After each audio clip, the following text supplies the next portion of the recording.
Here's a simple way to reset your WB26 battery for the AD600Pro.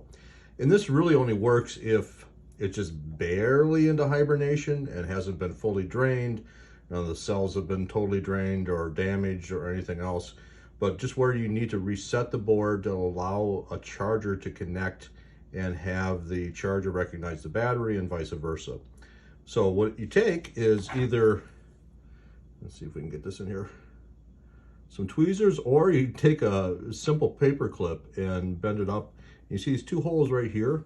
That basically shorts and resets the board. Don't worry about getting any shock or anything like that. You just press in and that should take care of it.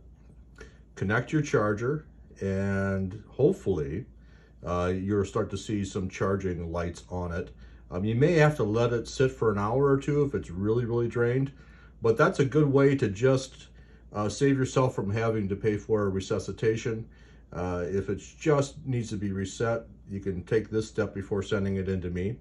And unfortunately, if it will not work, if the charger will not connect, you will have to send it in to have it serviced, because then we'll bring the cells back up to a minimum voltage level in addition to doing the board reset. As you can see, the board reset's easy. Anybody can do that. But it's the, the other aspect of it that we really don't want people doing, is trying to mess around with bringing these cells back up to power, because if you use the wrong equipment, you can set this thing on fire. There's that fun thing to look forward to. So hopefully this helps.